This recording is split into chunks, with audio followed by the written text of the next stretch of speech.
নমস্কার বন্ধুরা, welcome to সুতাপাস kitchen. আজ আমি তোমাদের মাছের মাথা দিয়ে অনুষ্ঠান বাড়ির দুপুরবেলার স্টাইলে একটা রেসিপি করে দেখাচ্ছি। দারুণ ভালো লাগবে তোমাদের এই রেসিপি। তোমরা আমার সাথে থেকো, প্রথম থেকে শেষ পর্যন্ত ফলো করো।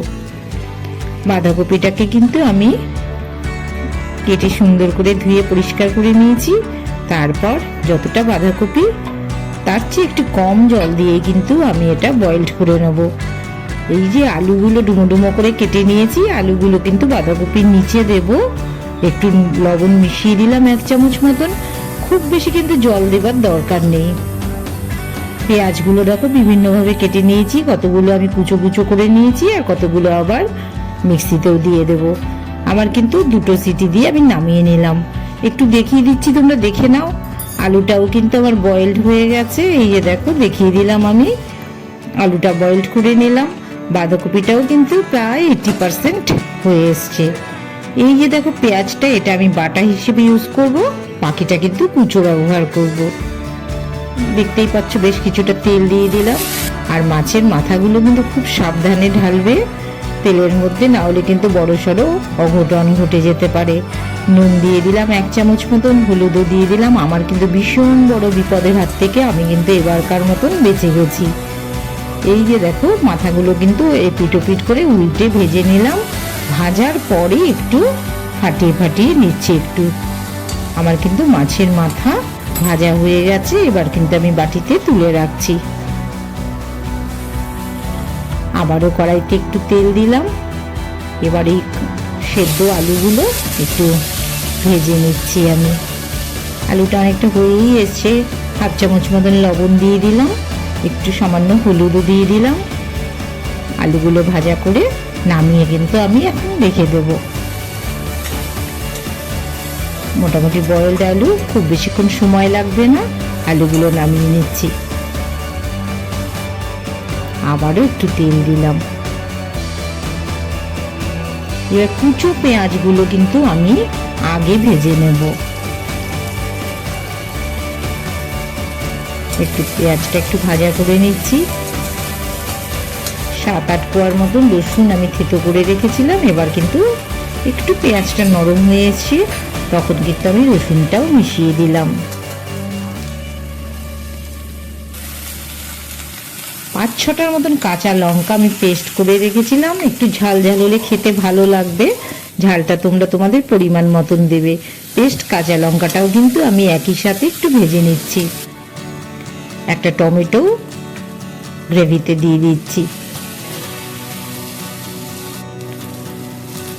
2টো শুকনো লঙ্কাও কিন্তু আমি ফোড়নে দিয়ে দিলাম। পেঁয়াজের সাথে একসাথেই সবকিছু কিন্তু আমি ভেজে নিচ্ছি। সামান্য একটু লবণ দিলাম, আবারও 1/2 চামচ মতন। কাশ্মীরি লাল লঙ্কার গুঁড়ো 1 চামচ দিলাম, একটু সুন্দর বিয়েবাড়ি স্টাইলের কালার আসবে। ধনের গুঁড়ো 1/2 চামচ, 1/2 চামচ জিরের গুঁড়ো, 1/2 চামচ হলুদ গুঁড়ো। আমার কিন্তু সমস্ত মশলাগুলো কিন্তু তেলের মধ্যে দেওয়া হয়ে গেছে। এবার আমি অল্প অল্প করে জল দিয়ে কিন্তু মশলাটাকে কষিয়ে নিচ্ছি। একদম অল্প করে জল দিয়ে দিয়ে কষাবে, তাহলে কিন্তু মশলাটা সুন্দর কালার আসবে।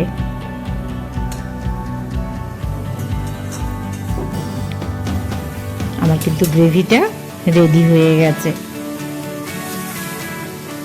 আবারও একটু জল দিলাম, বয়েলড হয়ে গেছে। এবার কিন্তু আমি সেদ্ধ করে রাখা বাঁধাকপিগুলো ওই মশলার সাথে আবারও একটু কষিয়ে নেব।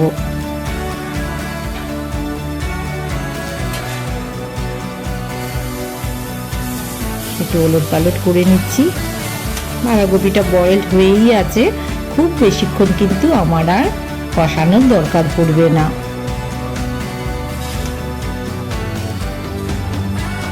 আমি একটু মাঝে মাঝেই ঢেকে ঢেকে বয়েলড করে নিচ্ছি। অনেকটাই কিন্তু রেডি হয়ে এসছে আমার। এই অবস্থায় যখন প্রায় রেডি হয়ে এসছে, তখন কিন্তু আমি যে পেঁয়াজের যে গ্রেট না মিক্সিতে যেটা করে রেখেছিলাম, সেই পেঁয়াজের ওই পাটটা কিন্তু এবার আমি মিশিয়ে দিচ্ছি। কুচো পেঁয়াজটা তোমরা প্রথমে ব্যবহার করে নেবে, আর এই যেটা তোমরা মিক্সিতে পেস্ট করে নেবে সেটা কিন্তু একদম রান্না শেষের দিকে মিশিয়ে দেবে। আমার কিন্তু বাঁধাকপি কষানো হয়ে এসছে।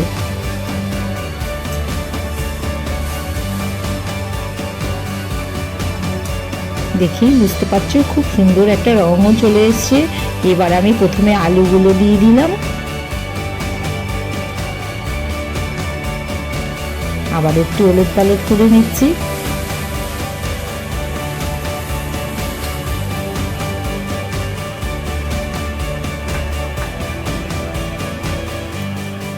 একদম শেষে কিন্তু তোমরা মাছের মাথাটা মেশাবে।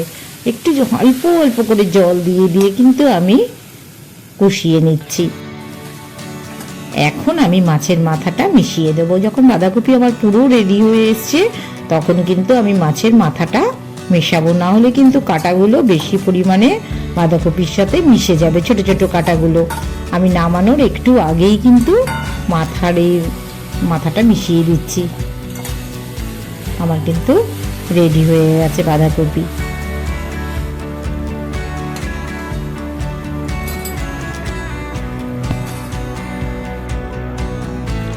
এখন আমি এলাচ, দারচিনি, লবঙ্গ তিনটি অল্প পরিমাণে মিশিয়ে আমি কিন্তু একটু থেতো করে নিয়েছি, বাঁধাকপির সাথে মিশিয়ে দিলাম। মাঝে মাঝে সামান্য সামান্য পরিমাণে একটু করে জল মিশিয়ে দিয়েছি। আবারও 1 চামচ মতন চিনি মিশিয়ে দিলাম। একটু জাস্ট একটু ঝাল ঝাল, নুন নুন, মিষ্টি মিষ্টি খেতে কিন্তু মাছের মাথা দিয়ে বাঁধাকপি ভীষণই ভালো লাগে। এবার আমি কিন্তু নামিয়ে নিচ্ছি। হয়ে গেছে আমার সুতাপাস কিচেন। তোমাদের ভালো লাগলে তোমরা অবশ্যই সাবস্ক্রাইব করো আর পাশে থেকো।